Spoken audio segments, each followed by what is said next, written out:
নমস্কাৰ আজি পুনৰবাৰ আহিছোঁ মই আপোনালোকৰ মাজলৈ বীৰেন্দ্ৰ কুমাৰ ভট্টাচাৰ্যৰ উপন্যাস সম্পৰ্কীয় আন এটি আলোচনা আগবঢ়াবলৈ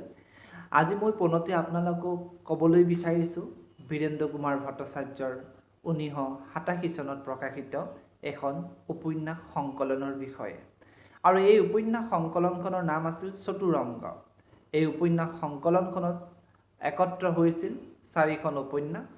উপন্যাস একত্ৰ কৰি এই সংকলনৰ মাজত প্ৰকাশ কৰা হৈছিল আৰু সেইকেইখন আছিল ক্ৰমে ভাৰতী তব আৰু ইদা পৰিব্ৰাজক আৰু এটি নিশা প্ৰথম উপন্যাস হৈছে ভাৰতী এই ভাৰতী উপন্যাসখনৰ পটভূমি আছিল অসমৰ ভাষা আন্দোলনৰ সময়ছোৱাত অসমৰ সমাজ জীৱনত যিসমূহ ছবি বীৰেন্দ্ৰ কুমাৰ ভট্টাচাৰ্যই স্বচক্ষে দেখিছিল সেই ছবিখনি বাস্তৱ ৰূপত তুলি ধৰিবলৈ উপন্যাসখনৰ মাজেৰে তেখেতে চেষ্টা কৰিছে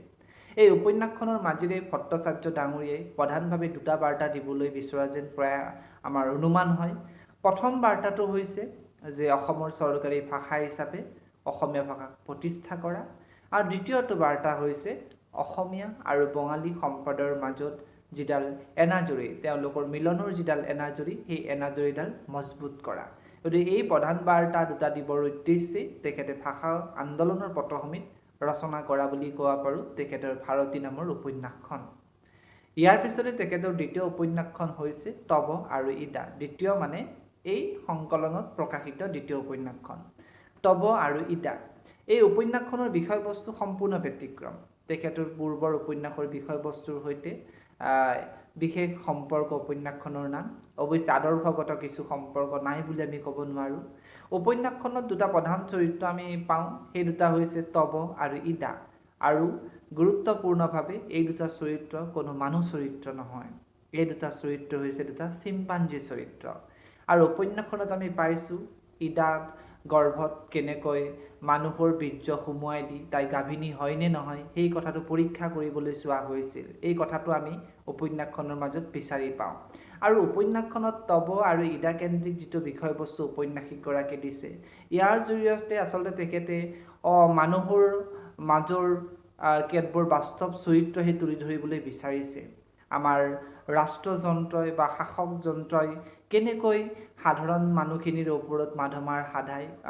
সাধে কেনেকৈ সাধাৰণ মানুহখিনিক উৎপীড়ন চলায় গতিকে মানুহে সাধাৰণ জীৱক উৎপীড়ন চলোৱা কাৰ্যটোৰ মাজেৰে ৰাষ্ট্ৰযন্ত্ৰই সাধাৰণ মানুহৰ ওপৰত উৎপীড়ন চলোৱাৰ যিখন শোষণৰ ছবি সেই শোষণৰ ছবিখন প্ৰতীকাত্মকভাৱে এই উপন্যাসখনৰ মাজেৰে ঔপন্যাসিকগৰাকীয়ে তুলি ধৰিবলৈ বিচৰা বুলি আমি ক'ব পাৰোঁ গতিকে এইখন আছিল সম্পূৰ্ণ ব্যতিক্ৰমী উপন্যাস আৰু উপন্যাসখনৰ মূল আদৰ্শ কিন্তু আমাৰ বীৰেন্দ্ৰ কুমাৰ ভট্টাচাৰ্যৰ আন উপন্যাসত দেখা আদৰ্শৰ সৈতে মিল আছে যদিও চৰিত্ৰ আমি বেলেগ ধৰণৰ চৰিত্ৰ পাইছোঁ ইয়াৰ পিছতে তেখেতৰ আন এখনি উপন্যাস হৈছে পৰিব্ৰাজক আৰু এই উপন্যাসখনৰ বিষয়বস্তু অসমৰ মাজতে সীমাবদ্ধ হৈ থকা নাই এই বিষয়বস্তুৱে আন্তঃৰাষ্ট্ৰীয় পৰ্যায়ো চুইছেগৈ আচলতে উপন্যাসখনত আমি এটা চৰিত্ৰ পাওঁ সেই চৰিত্ৰটো হৈছে চিদানন্দ ফুকন আৰু এই চৰিত্ৰটোক কেন্দ্ৰ কৰি সম্পূৰ্ণ বিষয়বস্তু উপন্যাসখনত গঢ় লৈছে এই চিদানন্দ ফুকন ভ্ৰমণ কৰিবলৈ গৈছিল ৰুছ দেশ আৰু ভ্ৰমণ কৰিবলৈ যাওঁতে তেখেতৰ যিগৰাকী গাইড আছিল সেই গাইড আৰু আমাৰ চিদানন্দ ফুকনৰ মাজত হোৱা যিখিনি কথোপকথন সেই কথোপকথনৰ মাজেৰে দুইখন দেশৰ এটি তুলনা উপন্যাসখনৰ মাজত আমি বিচাৰি পাওঁ সামাজিক অৰ্থনৈতিক ৰাজনৈতিক সাংস্কৃতিক বিভিন্ন তুলনা ইয়াত দাঙি ধৰা হৈছে আমাৰ চিদানন্দ ফুকন আৰু তেখেতৰ গাইডগৰাকীৰ কথোপকথনৰ মাজেৰে ইয়াৰ উপৰি আমাৰ ভাৰতীয় সমাজত নাৰীৰ যিটো স্থান সেই স্থানটো কিন্তু উপন্যাসখনৰ মাজত খুব সুন্দৰকৈ আমি পাওঁ ইয়াৰ পিছতে এই সংকলনত প্ৰকাশিত তেখেতৰ আন এখনি উপন্যাস হৈছে এটি নিশা আমি জানোৱেই যে বীৰেন্দ্ৰ কুমাৰ ভট্টাচাৰ্যৰ প্ৰথম যিখন প্ৰকাশিত উপন্যাস আছিল ৰাজপথী ৰিঙিয়াই এই উপন্যাসখনৰ বিষয়বস্তু গঢ় লৈ উঠিছিল এটা সম্পূৰ্ণ দিনৰ পটভূমিত এটা সম্পূৰ্ণ দিন আমি উপন্যাসখনৰ মাজত পাওঁ আৰু তাৰ পৰিৱৰ্তে তেখেতৰ এটি নিশা নামৰ যিখন উপন্যাস আছে এই উপন্যাসখনত আমি এটা সম্পূৰ্ণ ৰাতিৰ ছবি পাওঁ এটা নিশাৰ ছবি আমি উপন্যাসখনৰ মাজত পাওঁ যাৰ কাৰণে উপন্যাসখনৰ নাম দিয়া হৈছে এটি নিশা আচলতে 1972 চনত হোৱা যি আমাৰ ভাষা আন্দোলন এই ভাষা আন্দোলনৰ সময়ছোৱাত আমাৰ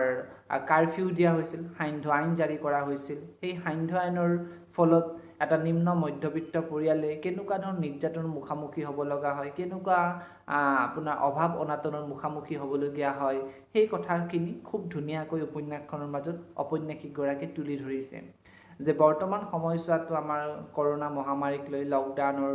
এটা পৰিৱেশ চলি আছে, গতিকে লকডাউনৰ সময়ছোৱাত সাধাৰণ মানুহবিলাকে কেনেকৈ জীয়াতু ভুগিব লগা হৈছিল সেই কথা আমি সেই ছবিখন দেখিয়ে আছোঁ। গতিকে বৰ্তমান সময়ছোৱাৰ সাম্প্ৰতিক সময়ছোৱাৰ এই লকডাউনৰ যিখন ছবি, সেই ছবিখনৰ সৈতে এটি নিশাৰ উপন্যাসখনৰ বিষয়বস্তুত পোৱা যিখন ছবি, সেই ছবিখনৰ এটি সুন্দৰ সাদৃশ্য আমি বিচাৰি পাওঁ। গতিকে এটি নিশা নামৰ উপন্যাসখনৰ মূল বিষয়বস্তু সীমাবদ্ধ হৈ আছে এটি নিশাক কেন্দ্ৰ কৰি। ইয়াৰ পিছতেই বীৰেন্দ্ৰ কুমাৰ ভট্টাচাৰ্যৰ 1992 চনত প্ৰকাশিত এখনি উপন্যাস হৈছে প্ৰেম আৰু মৃত্যু। এই উপন্যাসখনিক আমি ইয়াৰুইংগম উপন্যাসখনৰ এক পৰৱৰ্তী ৰূপ বুলি ক'ব পাৰোঁ, কাৰণ ইয়াৰুইংগম উপন্যাসখনত থকা যিসমূহ চৰিত্ৰ, সেই চৰিত্ৰসমূহ আমি প্ৰেম আৰু মৃত্যু নামৰ উপন্যাসখনতো পাওঁ। এই উপন্যাসখনৰ বিষয়বস্তুত আমি পাওঁ যে ম্যানমাৰত থকা যি গোপন ঘাটি, সেই গোপন ঘাটিত কেনেকৈ নগা বিদ্ৰোহীসকলে থাকি তেওঁলোকৰ সংগ্ৰাম অব্যাহত ৰাখিছিল, এই কথা উপন্যাসখনৰ মাজত খুব ধুনীয়াকৈ প্ৰকাশ পাইছে। আৰু ইয়াৰ উপৰি উপন্যাসখনৰ আন এটি খুব ভাল লগা দিশ হৈছে যে হাতে হাতে অস্ত্ৰ লৈ বিদ্ৰোহ বা সংঘৰ্ষৰ সৈতে লিপ্ত হোৱা এই যিখিনি আমাৰ বিদ্ৰোহী বিপ্লৱী, সেই বিপ্লৱী বিদ্ৰোহীসকলৰ মাজতো যে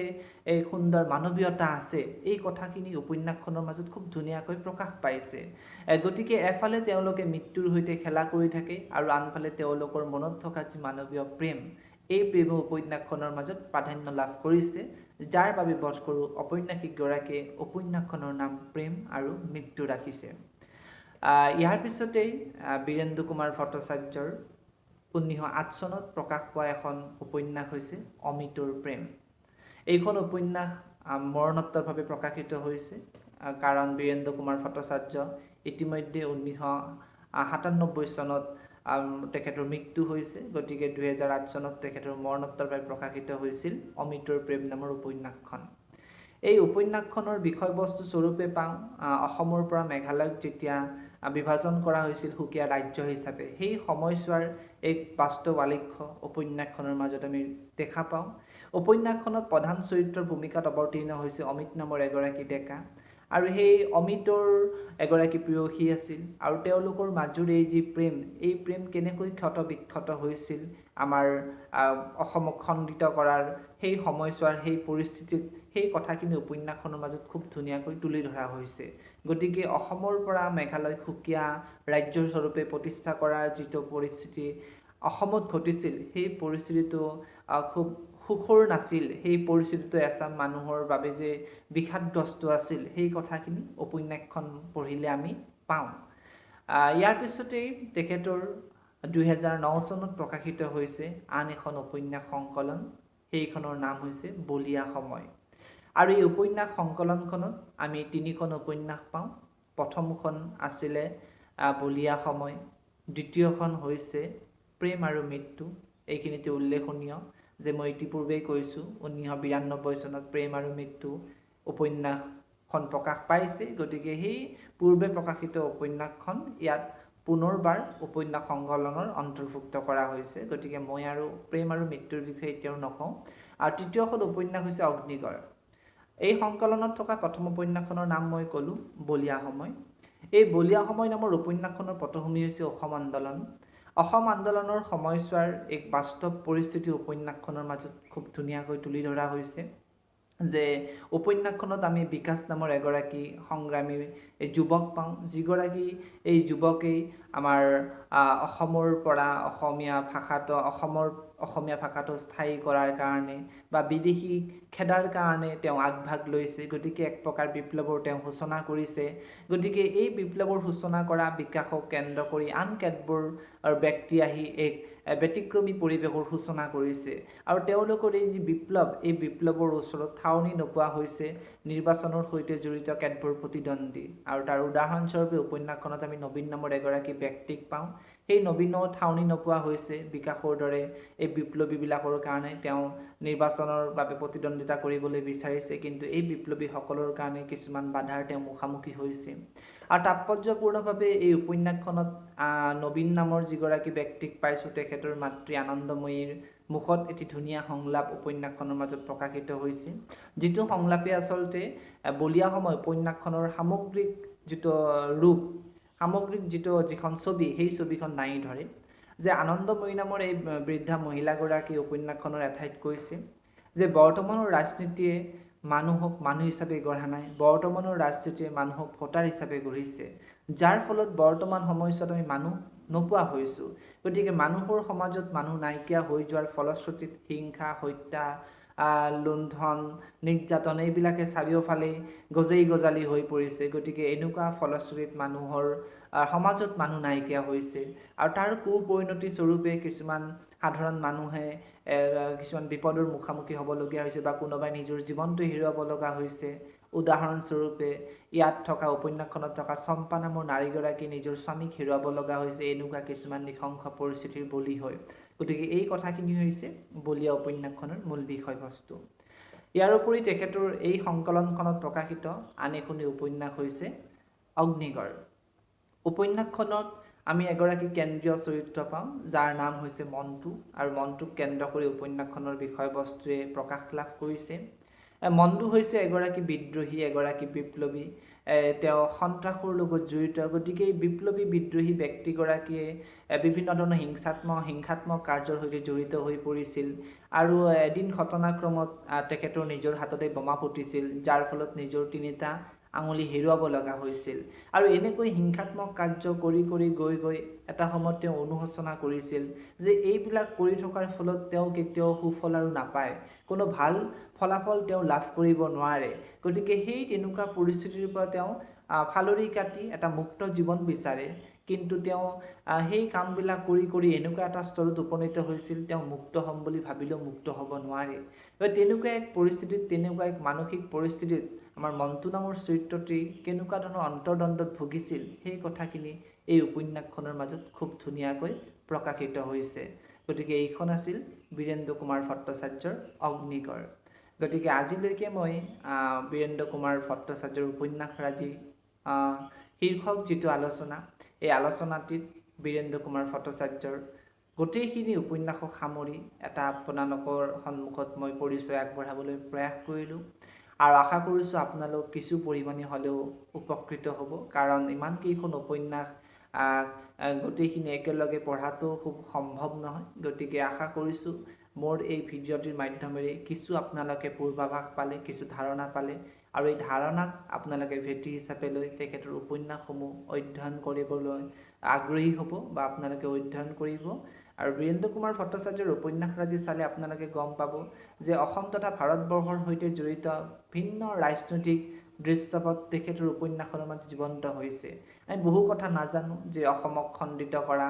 মেঘালয়ক অসমৰ পৰা খণ্ডিত কৰাৰ যি পৰিৱেশ বা আমাৰ অসম আন্দোলনৰ পৰিৱেশ আমাৰ ভাষা আন্দোলনৰ পৰিৱেশ এই ধৰণৰ যিবিলাক কথা সেই বিষয়বস্তুবিলাক আমি বহুতে হয়তো নাজানো কিন্তু তেখেতৰ উপন্যাসখন পঢ়িলে সেই সময়ছোৱাৰ বাস্তৱ পৰিস্থিতিবিলাক আমাৰ জনাটো সহজ হ'ব গতিকে আশা কৰিছোঁ মোৰ যিখিনি ভিউৱাৰ্ছ আছে যিখিনি মোৰ ভিডিঅ'টি চাই আছে তেওঁলোকে ভট্টাচাৰ্য ছাৰৰ উপন্যাসৰাজি পঢ়িব আৰু অসমীয়া উপন্যাস সাহিত্যক জনপ্ৰিয় স্তৰলৈ লৈ যোৱাৰ ক্ষেত্ৰত অসমীয়া উপন্যাস সাহিত্যৰ ঐতিহ্যটোক আগবঢ়াই লৈ যোৱাৰ ক্ষেত্ৰত তেওঁলোকে অৰিহণা যোগাব